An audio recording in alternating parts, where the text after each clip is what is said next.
Bismillahirrahmanirrahim. Assalamualaikum warahmatullahi wabarakatuh.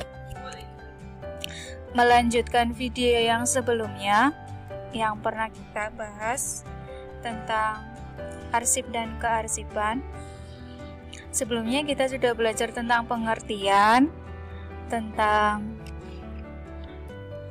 karakteristik arsip, kemudian ada fungsi arsip, ada juga penggolongan jenis arsip. Yang berikutnya yaitu nilai guna arsip. Arsip memiliki dua nilai guna, yaitu nilai guna primer dan nilai guna sekunder. Nilai guna arsip adalah nilai arsip yang didasarkan pada kegunaan baik kepentingan pengguna arsip berdasarkan Surat Edaran Kepala Arsip Nasional Republik Indonesia nomor SE-02/1983 tanggal 16 Mei 1983. Nilai guna arsip dibadakan menjadi dua, nilai guna primer dan sekunder ini.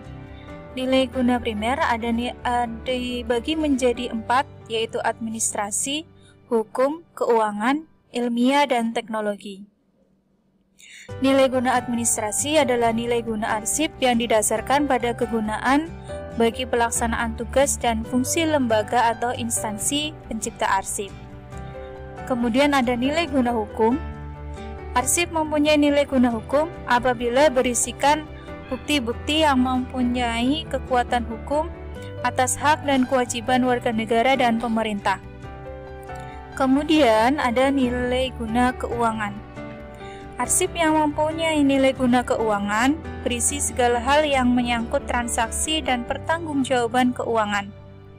Misalnya, arsip-arsip mengenai rencana anggaran belanja, pertanggungjawaban keuangan, pembukuan, laporan keuangan, dan yang lainnya. Kemudian ada nilai guna ilmiah dan teknologi. Arsip bernilai guna ilmiah dan teknologi mengandung data ilmiah dan teknologi sebagai akibat atau hasil penelitian murni atau penelitian terapan. Selanjutnya ada nilai guna sekunder. Nilai guna sekunder merupakan nilai arsip yang didasarkan pada kegunaan arsip bagi kepentingan lembaga atau instansi lain. Kepentingan umum di luar lembaga atau instansi pencipta arsip dan kegunaannya sebagai bahan bukti ataupun bahan pertanggungjawaban nasional. Nilai guna sekunder dibagi menjadi dua, yaitu kebuktian dan informasional. Nilai guna kebuktian adalah arsip yang memiliki nilai guna kebuktian apabila mengandung fakta dan keterangan yang dapat digunakan untuk menjelaskan mengenai proses pendirian, pengembangan, dan pengelolaan suatu lembaga atau instansi, serta hasil atau akibat dari pelaksanaan kegiatan-kegiatan tersebut. Selanjutnya, informasional. Nilai guna informasional ditentukan oleh isi atau informasi yang terkandung dalam suatu arsip.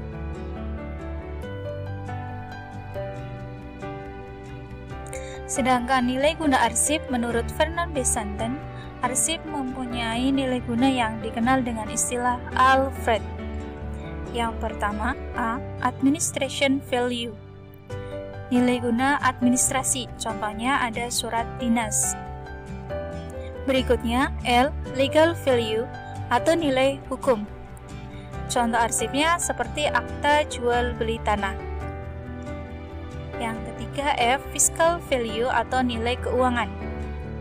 Contoh arsipnya seperti cek, kwitansi, biljet, dan giro.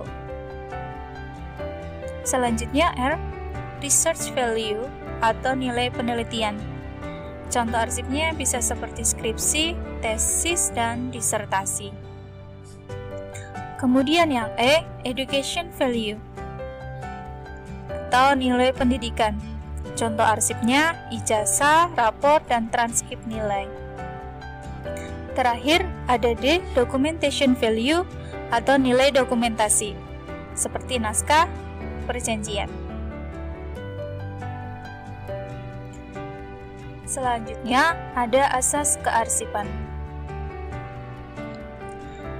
Asas kearsipan ada 3. Yang pertama asas sentralisasi, yang kedua asas desentralisasi, dan yang ketiga asas desentralisasi terkendali.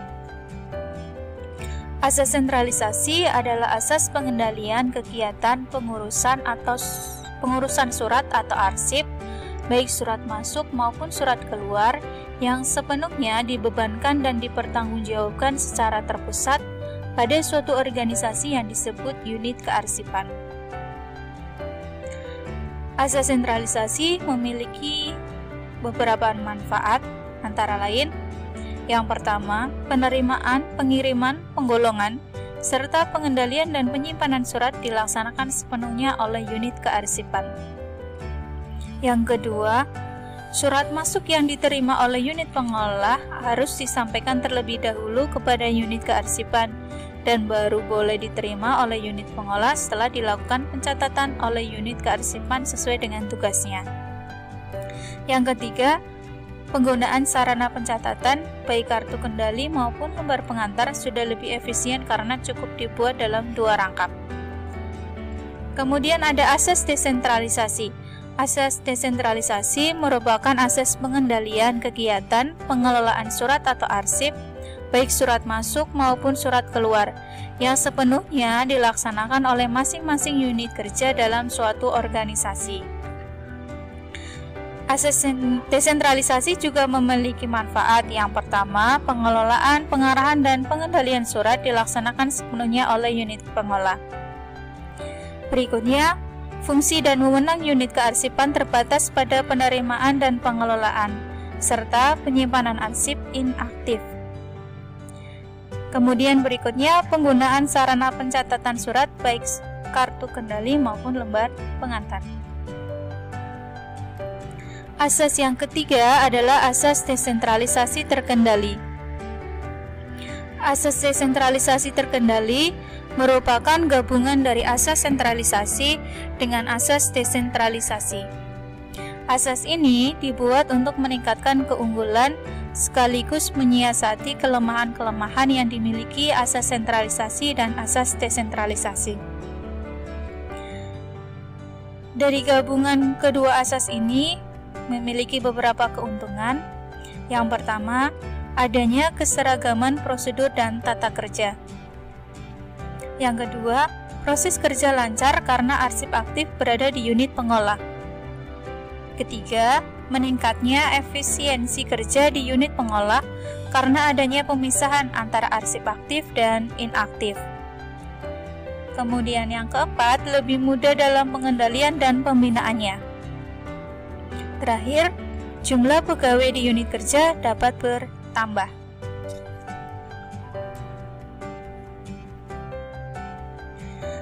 Kemudian ada daur hidup kearsipan. Ada 7 tahap daur hidup kearsipan.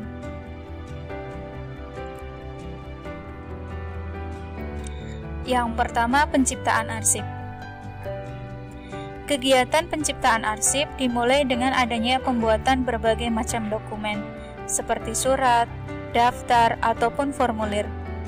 Kegiatan ini termasuk dalam kegiatan korespondensi. Dokumen yang dihasilkan dalam kegiatan korespondensi dibuat dalam bentuk 2 rangkap.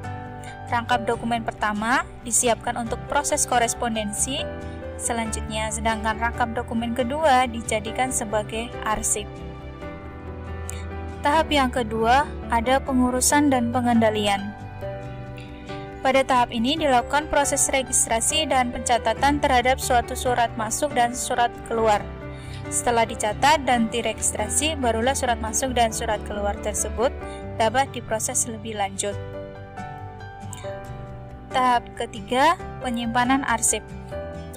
Pada tahap ini, arsip yang ada kemudian ditata dan disimpan agar dapat ditemukan dengan mudah jika suatu saat diperlukan. Tahap keempat, pemeliharaan dan pengamanan arsip. Pemeliharaan arsip Pemeliharaan arsip dimaksudkan agar arsip tetap terpelihara dan tidak rusak sehingga data informasi yang terkandung di dalamnya tetap terjaga. Sementara itu, kegiatan pengamanan arsip dilakukan dengan mengamankan informasi yang terkandung di dalamnya agar tidak jatuh kepada orang-orang yang tidak bertanggung jawab. Tahap yang kelima adalah penyusutan arsip. Penyusutan arsip adalah mengurangi jumlah arsip yang disimpan dengan tujuan agar arsip yang disimpan hanyalah arsip yang memang benar-benar dibutuhkan dan bernilai guna tinggi. Arsip yang tidak lagi digunakan atau sudah tidak penting lagi dapat langsung dimusnahkan.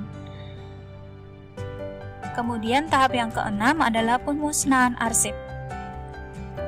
Pemusnahan arsip adalah kegiatan mengurangi arsip dengan cara memusnahkan wujud arsip seperti dibakar atau digiling menggunakan paper shredder atau mesin penghancur kertas. Tahap berikutnya atau tahap yang terakhir adalah penyerahan arsip ke lembaga pengelola arsip nasional dan daerah. Pada kegiatan ini, arsip inaktif yang sudah berubah menjadi arsip statis dapat diserahkan pada lembaga pengelola arsip nasional atau arsip daerah. Arsip yang dapat diserahkan pada lembaga tersebut adalah arsip yang memiliki pengaruh penting terhadap kehidupan berbangsa dan bernegara, serta memiliki sisi sejarah dan ilmiah yang tinggi. Arsip yang diserahkan nantinya akan diseleksi kembali sesuai ketentuan yang berlaku dalam lembaga yang bersangkutan. Jadi yang diserahkan ke ANRI, Arsip Nasional Republik Indonesia, atau arsip daerah adalah arsip yang sudah diseleksi sebelumnya. Demikian video hari ini. Terima kasih. Wassalamualaikum warahmatullahi wabarakatuh.